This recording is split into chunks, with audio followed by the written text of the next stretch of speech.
ఓం శాంతి. ఈరోజు అవ్యక్త బాప్దాత మురళి.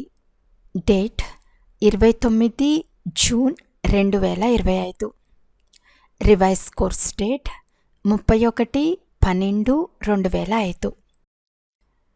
బాప్దాత చెప్తున్నారు, కొత్త సంవత్సరంలో తమ పాత సంస్కారాలను యోగాగ్నిలో భస్మం చేసి బ్రహ్మా బాబా సమానం త్యాగము, తపస్య మరియు సేవలో నెంబర్ 1గా అవ్వండి.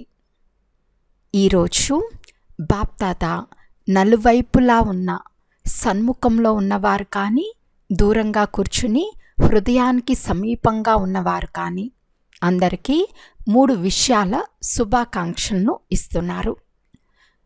1. కొత్త జీవితానికి శుభాకాంక్షలు. 2. కొత్త యుగానికి శుభాకాంక్షలు. 3. ఈరోజు కొత్త సంవత్సరానికి శుభాకాంక్షలు. మీరందరూ కూడా కొత్త సంవత్సరం కొరకు శుభాకాంక్షలు ఇచ్చేందుకు మరియు తీసుకునేందుకు వచ్చారు కదా. వాస్తవానికి సత్యమైన హృదయపూర్వక సంతోషం యొక్క శుభాకాంక్షలను బ్రాహ్మణ ఆత్మలైన మీరు తీసుకుంటారు మరియు ఇస్తారు కూడా. ఈ రోజుకు మహత్వం ఉంది. ఈరోజు వీడ్కోలు కూడా ఉంది, శుభాకాంక్షలు కూడా ఉన్నాయి. ఇది వీడ్కోలు మరియు శుభాకాంక్షల సంగమము.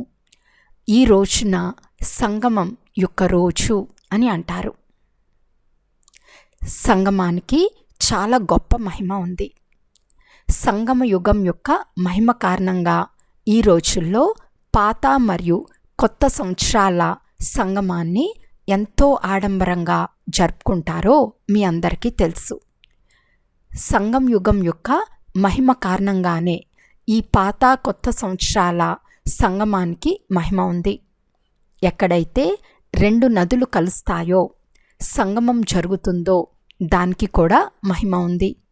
ఎక్కడైతే నది మరియు సాగరముల సంగమం జరుగుతుందో దానికి కూడా మహిమ ఉంది. కానీ ఈ సంగం యుగానికి, పురుషోత్తమ యుగానికి అన్నిటికంటే గొప్ప మహిమ ఉంది. ఇక్కడ భాగ్యశాలి బ్రాహ్మణాత్మలైన మీరు కూర్చుని ఉన్నారు. ఈ నష ఉంది కదా. ఒకవేళ ఎవరైనా మీరు ఏ సమయంలో ఉన్నారు, కలియుగంలో ఉన్నారా లేక సత్యుగంలో ఉన్నారా అని మిమ్మల్ని అడిగితే వెంటనే నషాతో మీరు ఏమని జవాబిస్తారు? మేము ఈ సమయంలో పురుషోత్తమ సంగం యుగంలో ఉన్నామని అంటారు. ఇప్పుడు మీరు కలియుగం వారు కాదు, సంగం యుగానికి చెందినవారు. ఈ సంగమ యుగానికి విశేషమైన మహిమ ఎందుకుంది? ఎందుకంటే ఇక్కడ భగవంతుడు మరియు పిల్లల మిలనం జరుగుతుంది. మేళా జరుగుతుంది, మిలనము జరుగుతుంది. ఇక ఏ యుగంలోనూ ఇది జరగదు. కనుక మేళా జరుపుకునేందుకు వచ్చారు కదా. మిలన్ మేళా జరుపుకునేందుకు ఎక్కడెక్కడి నుండో వచ్చారు కదా. డ్రామాలో ఆత్మనైన నాకు ఇలాంటి భాగ్యం కూడా నిర్ణయించబడి ఉందని ఎప్పుడైనా స్వప్నంలోనైనా అనుకున్నారా? ఆత్మకు పరమాత్మతో మిలనం చేసే భాగ్యం ఉండేది మరియు ఇప్పుడు ఉంది. తండ్రి కూడా పిల్లల ప్రతి ఒక్కరి భాగ్యాన్ని చూసి వాహ్ భాగ్యశాలి పిల్లలు వాహ్ అని హర్షిస్తున్నారు. మీరు కూడా మీ భాగ్యాన్ని చూసి మనసులో మీ పట్ల వాహ్ నేను వాహ్, వాహ్ నా భాగ్యం వాహ్, వాహ్ నా బాబా వాహ్, వాహ్ నా బ్రాహ్మణ పరివారం వాహ్ అని ఇలా వాహ్ వాహ్ అనే పాటను స్వతహాగానే మనసులో పాడుతూ ఉంటారు కదా. కనుక ఈరోజు ఈ సంగం సమయంలో ఏ ఏ విషయాలకు వీడ్కోలివ్వాలి అని మీ మనసులో ఆలోచించుకున్నారా? అందరూ ఆలోచించారా? సదాకాలానికి వీడ్కోలు ఇవ్వాలి. ఎందుకంటే సదాకాలానికి వీడ్కోలు ఇవ్వటం ద్వారా సదాకాలానికి శుభాకాంక్షలు జరుపుకోగలరు. మీరు ఎలాంటి శుభాకాంక్షలు ఇవ్వాలి అంటే, ఏ ఆత్మ ఎదురుగా వచ్చినా మీ ముఖం చూసి వారు కూడా శుభాకాంక్షలను ప్రాప్తి చేసుకుని సంతోషించాలి. ఎవరైతే హృదయపూర్వకంగా శుభాకాంక్షలు ఇస్తారో లేక తీసుకుంటారో వారు సదా ఎలా కనిపిస్తారు? సంగం యుగి ఫరిస్తాగా కనిపిస్తారు. బ్రాహ్మణుల నుండి ఫరిస్తాల్గా, ఫరిస్తాల నుండి దేవతలుగా అయ్యే పురుషార్థమే అందరూ చేస్తున్నారు కదా. ఎందుకంటే అన్ని రకాల సంకల్పాలు లేక ప్రవృత్తి యొక్క బరువు కానీ, కర్మల బరువు కానీ ఏదైతే ఉందో దాన్ని తండ్రికి ఇచ్చేస్తారు కదా. బరువును ఇచ్చేసారా లేక కొద్దిగా ఉండిపోయిందా? ఎందుకంటే కొద్దిగా బరువు ఉన్నా అది ఫరిస్తాగా అవ్వనివ్వదు. పిల్లల బరువును తీసుకునేందుకే తండ్రి వచ్చినప్పుడు బరువు ఇవ్వటం ఏమైనా కష్టమా? కష్టమా లేక సులభమా? మేము బరువు ఇచ్చేసామని ఎవరైతే భావిస్తున్నారో వారి చేతులెత్తండి. ఇచ్చేసారా? ఆలోచించి చేతులెత్తండి. బరువు ఇచ్చేసారా? మంచిది. ఇచ్చేసినట్లయితే మీకు చాలా శుభాకాంక్షలు. ఎవరైతే ఇవ్వలేదో వారు దేనికోసం పెట్టుకున్నారు? బరువు పైన ప్రేమ ఉందా ఏమిటి? బరువు మంచిగా అనిపిస్తోందా? బాప్దాద పిల్లల ప్రతి ఒక్కరిని ఏమని అంటారు? నా నిశ్చంత చక్రవర్తి పిల్లలు అని అంటారు. మరి చింత ఉంటే బరువు ఉంటుంది కదా. కనుక బరువు తీసుకునేందుకు తండ్రి వచ్చారు. ఎందుకంటే 63 జన్మల నుండి బరువు ఎత్తుకుంటూ ఎత్తుకుంటూ పిల్లలందరూ చాలా బరువుగా అయిపోయారని తండ్రి చూస్తున్నారు. కనుక మీ బరువు ఇచ్చేయండి అని తండ్రి పిల్లలకు ప్రేమతో చెప్పినప్పటికీ ఇంకా ఎందుకు పెట్టుకున్నారు? బరువు మంచిగా ఏమైనా అనిపిస్తోందా? అన్నిటికంటే సూక్ష్మమైన బరువు పాత సంస్కారాల బరువు. బాప్తాత ప్రతి పుత్రుణ్ణి ఈ సంవత్సరం యొక్క చార్ట్ చూశారు. ఎందుకంటే ఈ సంవత్సరం పూర్తి అయిపోతుంది కదా. మీరందరూ కూడా మీ చార్ట్ను చెక్ చేసుకుని ఉంటారు కదా. బాప్తాత చూశారు. చాలామంది పిల్లలకు ఈ పాత ప్రపంచపు ఆకర్షణలు తగ్గిపోయాయి. పాత సంబంధాల ఆకర్షణలు కూడా తగ్గిపోయాయి. కానీ పాత సంస్కారాల బరువు చాలామందిలో ఉండిపోయింది. ఏదో ఒక రూపంలో మనసులో అశుద్ధ సంకల్పాలైతే లేవు, కానీ వ్యర్థ సంకల్పాలు ఇప్పుడు కూడా పర్సంటేజ్లో కనిపిస్తున్నాయి. వాచ్లో కూడా కనిపిస్తున్నాయి. సంబంధ సంపర్కంలో కూడా ఏదో ఒక సంస్కారం ఇప్పుడు కూడా కనిపిస్తోంది. ఈరోజు బాప్దాత పిల్లలందరికీ శుభాకాంక్షలతో పాటు సూచన కూడా ఇస్తున్నారు. ఈ మిగిలి ఉన్న సంస్కారాలు సమయానికి మోసం కూడా చేస్తాయి. అంతేకాక అంతిమంలో కూడా మోసం చేసేందుకు నిమిత్తమవుతాయి. కనుక ఈరోజు సంస్కారాలకు అంతిమ సంస్కారం చేయండి. ప్రతి ఒక్కరికి వారి సంస్కారాల గురించి తెలుసు. వదలాలని కూడా కోరుకుంటారు. వాటితో విసుగుపోయారు కూడా. కానీ సదాకాలానికి పరివర్తన చేసుకోవటంలో తీవ్ర పురుషార్థులుగా లేరు. పురుషార్థం చేస్తున్నారు, కానీ తీవ్ర పురుషార్థులుగా లేరు. కారణమేమిటి? తీవ్ర పురుషార్థం ఎందుకు జరగటం లేదు? కారణమేమంటే ఎలాగైతే రావణుణ్ణి చంపినప్పుడు కేవలం చంపటమే కాక కాల్చను కూడా కాల్చరో అలా మీరు చంపేందుకు పురుషార్థం చేస్తున్నారు. ఆ సంస్కారం కొద్దిగా మూర్ఛపోతుంది కూడా. కానీ దాన్ని కాల్చలేదంటే మూర్ఛ నుండి మధ్య మధ్యలో మేల్కొంటోంది. దీని కొరకు అనగా పాత సంస్కారాలకు అగ్ని సంస్కారం చేసేందుకు ఈ కొత్త సంవత్సరంలో యోగాగ్ని ద్వారా కాల్చాలనే దృఢ సంకల్పం పైన అటెన్షన్ ఉంచుకోండి. ఈ కొత్త సంవత్సరంలో ఏం చేయాలని మీరు అడుగుతారు కదా. సేవ యొక్క విషయం వేరే, కానీ మొదట స్వయం యొక్క విషయం. మీరు యోగం జోడిస్తున్నారు. యోగాభ్యాసం చేస్తున్న పిల్లలను బాప్దాద చూస్తారు. యోగాభ్యాసం చేస్తున్న పిల్లలను బాప్దాద చూస్తారు. అమృతవేళ కూడా చాలా పురుషార్థం చేస్తున్నారు, కానీ యోగ తపస్సును అగ్ని రూపంలో చేయటం లేదు. ప్రేమతో తప్పకుండా స్మృతి చేస్తారు. ఆత్మిక సంభాషణ కూడా చాలా చేస్తారు. శక్తి తీసుకునే అభ్యాసం కూడా చేస్తారు. కానీ ఏ ఏ విషయాలకు వీడ్కోల్నివ్వాలి అని సంకల్పం చేస్తారో అవి వీడ్కోల్ అయ్యేంత శక్తిశాలిగా మీ స్మృతిని తయారు చేసుకోలేదు. యోగాన్ని యోగాగ్ని రూపంలో కార్యంలో ఉపయోగించటం లేదు. కనుక మీ యోగాన్ని శక్తిశాలిగా తయారు చేసుకోండి. సంస్కారాలను భస్మం చేయటంలో విశేషంగా ఏకాగ్రత శక్తి అవసరం. ఏ స్వరూపంలో ఏకాగ్రం అవ్వాలనుకుంటున్నారో ఆ స్వరూపంలో ఎంత సమయం ఏకాగ్రం అవ్వాలనుకుంటారో అంత సమయం ఏకాగ్రం అవ్వాలి. ఇలాంటి ఏకాగ్రత ద్వారా సంకల్పం చేస్తూనే భస్మమైపోతుంది.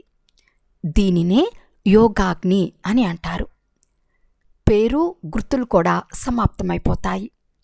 చంపినప్పుడు శవం అయితే ఉంటుంది కదా, భస్మమైపోయిన తర్వాత పేరు గుర్తులు కూడా సమాప్తమైపోతాయి.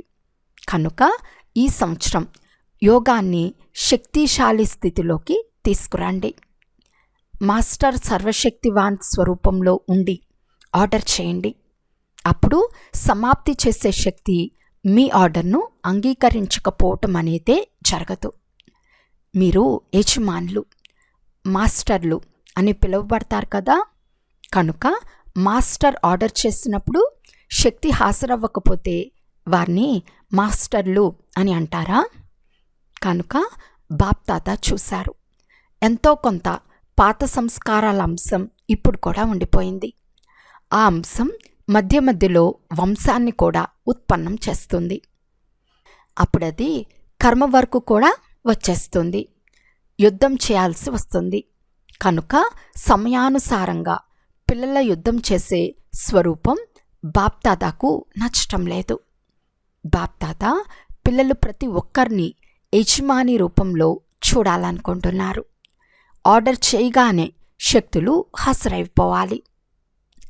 ఈ సంవత్సరం స్వయం కొరకు ఏం చేయాలో విన్నారా? శక్తిశాలిగా, చింతలేని చక్రవర్తిగా అవ్వాలి. ఎందుకంటే ఇదే మీ అందరి లక్ష్యం కదా. ఎవరినైనా మీ లక్ష్యం ఏమిటి అని అడిగితే ఏమంటారు? మేము విశ్వరాజ్యాన్ని ప్రాప్తి చేసుకుంటాము, రాజ్యాధికారులుగా అవుతాము అని అంటారు. తమను రాజయోగులము అని పిలిపించుకుంటారు. మీరేమైనా ప్రజాయోగులా? ఈ పూర్తి సభలో ప్రజాయోగులు ఎవరైనా ఉన్నారా? రాజయోగులుగా లేకుండా ప్రజాయోగులుగా ఎవరైనా ఉన్నారా? టీచర్లు చెప్పండి, ఎవరైనా ఉన్నారా? మీ సెంటర్లో ప్రజాయోగులు ఎవరైనా ఉన్నారా? అందరూ రాజయోగులమనే చెప్పుకుంటారు కదా. ప్రజాయోగుల్లో ఎవ్వరూ చేతులెత్తలేదు. మంచిది, అలా లేరు కదా. తండ్రికి కూడా శుద్ధ గర్వం ఉంది. సంగం యుగంలో కూడా ప్రతి పిల్లవాడు రాజా పిల్లవాడు అని బాప్దాదా నషాతో చెప్తారు. నా ఒక్కొక్క పిల్లవాడు రాజా పిల్లవాడు అని ఇక ఏ తండ్రి కూడా నషాతో చెప్పలేరు. కానీ నా ప్రతి పుత్రుడు స్వరాజ్యాధికారి, రాజు అని బాప్దాదా అంటారు. ప్రజాయోగుల్లో చేతులెత్తలేదు కదా. కనుక అందరూ రాజులే కదా. కానీ మీరు ఆర్డర్ చేసిన అవి హాజరవ్వనంత బలహీన రాజులుగా అవ్వకండి. వెనక ఉన్నవారు ఎవరు? రాజయోగులము అని భావించేవారు చేతులెత్తండి. పైన కూడా కూర్చుని ఉన్నారు, గ్యాలరీలో కూర్చుని చేతులుపుతున్నారు. ఈరోజు హాల్లో 18,000 సోదరీ సోదరులు ఉన్నారు. పైన కూర్చుని ఉన్నవారు చేతులెత్తండి. బాప్దాదా చూస్తున్నారు. దీనికోసం బాప్దాదా 3 మాసాల సమయం ఇస్తారు. ఇవ్వమంటారా? హోంవర్క్ ఇస్తాను. ఎందుకంటే మధ్య మధ్యలో చేసే ఈ హోంవర్క్ కూడా చివరి పేపర్లో జమ అవుతుంది. కనుక 3 మాసాల్లో ప్రతి ఒక్కరూ మీ చార్ట్ను చెక్ చేసుకోండి. మాస్టర్ సర్వశక్తివాన్గా అయి ఏదైనా కర్మేంద్రియాన్ని కానీ ఏదైనా శక్తిని కానీ ఆర్డర్ చేసినప్పుడు దేన్ని ఆజ్ఞాపించారో అది మీ ఆజ్ఞను అంగీకరించిందా లేక అంగీకరించలేదా? ఈ హోంవర్క్ చేయగలరా? మొదటి వరుసలోని వారు చేయగలరా? చేతులెత్తండి. 3 మాసాలు ఏ పాత సంస్కారం కూడా యుద్ధం చేయరాదు. సోమరులుగా అవ్వకండి. అయిపోతుందిలే అని రాయల్ సోమరితనాన్ని తీసుకురాకండి. బాప్దాదాతో చాలా మధురాతి మధురమైన మాటలు మాట్లాడతారు. బాబా, మీరు చింత చేయకండి, నేను తయారైపోతాను అని అంటారు. అప్పుడు బాప్దాదా ఏం చేస్తారు? ఆ మాటలు విని చిరునవ్వు నవ్వేస్తారు. కానీ ఈ 3 మాసాల్లో ఒకవేళ ఇలాంటి మాటలు మాట్లాడితే బాబా అంగీకరించరు. మీకు ఇష్టమైతే చేతులెత్తండి, మనస్ఫూర్తిగా చేతులెత్తండి. సభలో ఉన్నాము కదా అని ఆ కారణంగా చేతులెత్తకండి. చేయాల్సిందే. కొంత సహనం చేయాల్సి వచ్చినా, కొంత వదలాల్సి వచ్చినా ఏమీ పర్వాలేదు, చేయాల్సిందే. పక్కానా? టీచర్లు చేస్తారా? మంచిది. ఈ కిరీటం ధరించిన పిల్లలు ఏం చేస్తారు? కిరీటం అయితే మంచిగా పెట్టుకున్నారు, కానీ చేయాల్సి వస్తుంది. చూడండి, పిల్లలు చేతులెత్తుతున్నారు. ఒకవేళ చేయకపోతే ఏం చేయాలో అది కూడా చెప్పండి.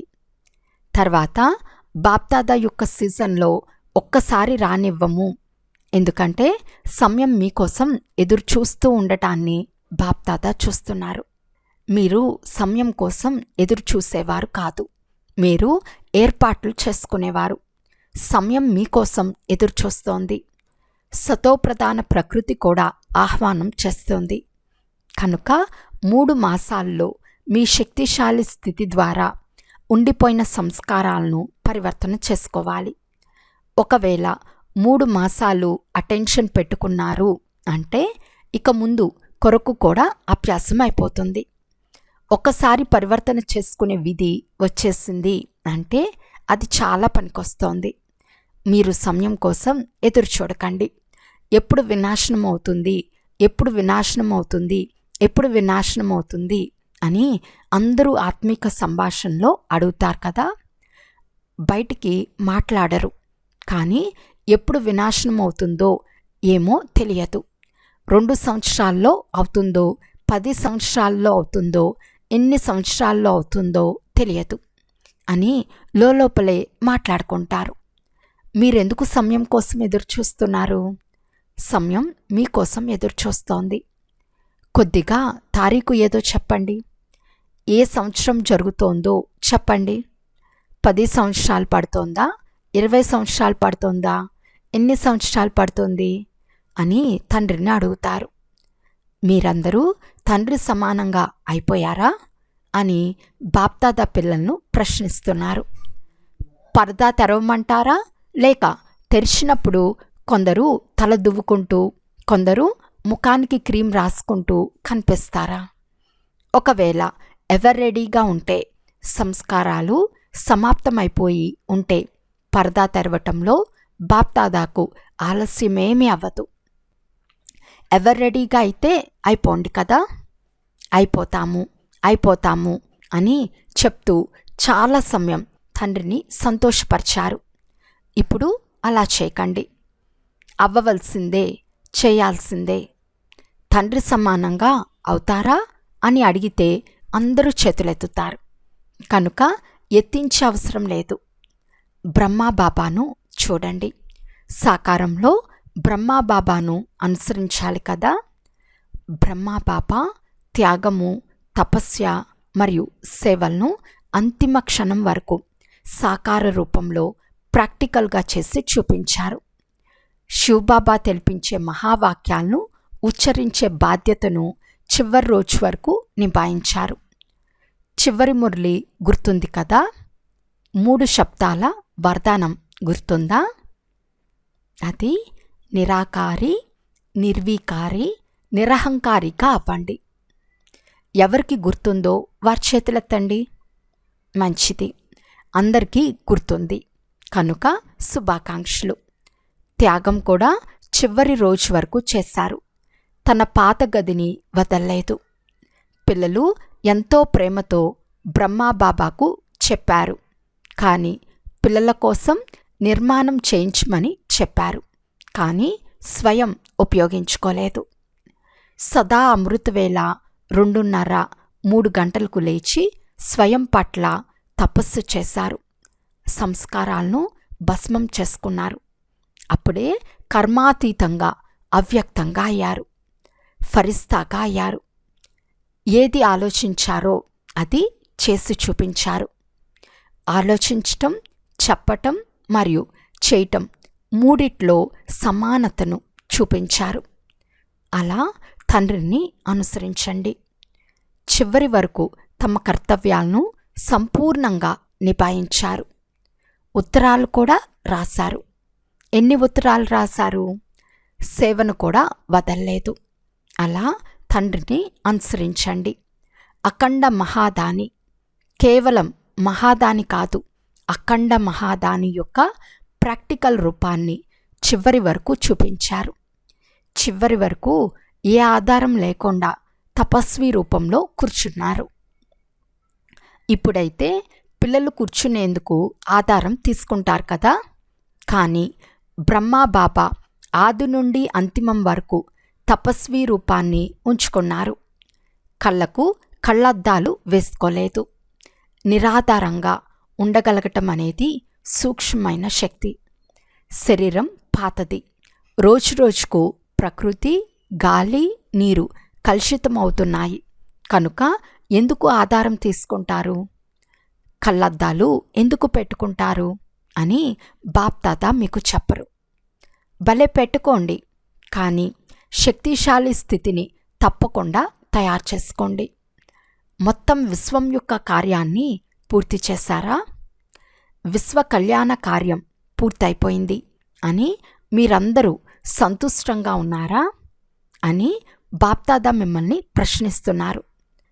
విశ్వ కళ్యాణ కార్యం సమాప్తమైపోయింది అని భావించేవారు చేతులెత్తండి.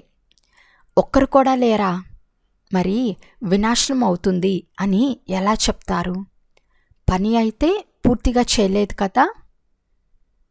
అచ్చా, బాప్దాదా అందరికీ యాద్ ప్యార్ తెలుపుతున్నారు.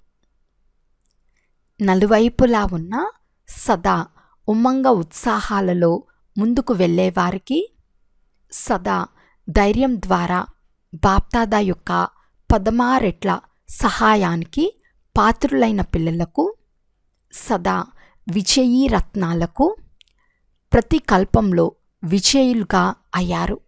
ఇప్పుడు కూడా విజయులుగా ఉన్నారు. మరియు ప్రతి కల్పంలో తప్పకుండా విజయులుగా అయ్యే పిల్లలకు సదా ఒక్క తండ్రి తప్ప మరెవ్వరూ లేరు అని భావించేవారికి, ప్రపంచపు ఆకర్షణ మరియు సంస్కారాల ఆకర్షణ, ఈ 2 ఆకర్షణల నుండి ముక్తంగా ఉండేవారికి, సదా తండ్రి సమాన పిల్లలకు బాప్దాదా యొక్క ప్రియ స్మృతులు మరియు నమస్తే. పిల్లలందరి తరపు నుండి బాప్దాదాకు ప్రియ స్మృతులు మరియు నమస్తే నమస్తే నమస్తే. ఈరోజు వరదానము. సదాకాలం యొక్క అటెన్షన్ ద్వారా విజయమాలలో కూర్చోబడే చాలా సమయం యొక్క విజయీ భవ. చాలా సమయం యొక్క విజయులే విజయమాలలో మనులుగా అవుతారు. విజయులుగా అయ్యేందుకు సదా తండ్రిని ఎదురుగా ఉంచుకోండి. ఏదైతే తండ్రి చేశారో అదే మేము చేయాలని భావించండి. ప్రతి అడుగులో ఏదైతే తండ్రి సంకల్పమో అదే పిల్లల సంకల్పంగా ఉండాలి. ఏవైతే తండ్రి మాటలో అవే పిల్లల మాటలుగా ఉండాలి. అప్పుడే విజయులుగా అవుతారు. ఈ అటెన్షన్ సదాకాలానికి ఉండాలి. అప్పుడే సదాకాలం యొక్క రాజ్యభాగ్యం ప్రాప్తి అవుతుంది. ఎందుకంటే ఎలాంటి పురుషార్థమో అలాంటి ప్రాలబ్ధం లభిస్తుంది. పురుషార్థం సదా ఉంటే రాజ్యభాగ్యం సదా ఉంటుంది. స్లోగన్: సేవలో సదా హాజరుగా ఉండటమే ప్రేమకు సత్యమైన రుజువు. అవ్యక్త సూచన: ఆత్మీక స్థితిలో ఉండే అభ్యాసం చేయండి. అంతర్ముఖులుగా అవ్వండి. ఎలాగైతే ఎవరైనా వ్యక్తి దర్పణం ముందు నిలబడుతూనే స్వయాన్ని సాక్షాత్కారం చేసుకుంటారో, అదేవిధంగా మీ ఆత్మీక స్థితి మరియు ఆత్మీక శక్తి అనే దర్పణం ముందుకు ఎవరైనా ఆత్మ వచ్చినట్లయితే వారు ఒక్క సెకండ్లో తమ స్వస్వరూపం యొక్క దర్శనం లేక సాక్షాత్కారం చేసుకోవాలి. మీ ప్రతి కర్మలో, ప్రతి నడవడికలో ఆత్మీయత యొక్క ఆకర్షణ ఉండాలి. ఎవరైతే స్వచ్ఛమైన ఆత్మిక శక్తి కలిగిన ఆత్మలుంటారో వారు అందరినీ తమ వైపు తప్పకుండా ఆకర్షించుకుంటారు. అచ్చా, ఓం శాంతి.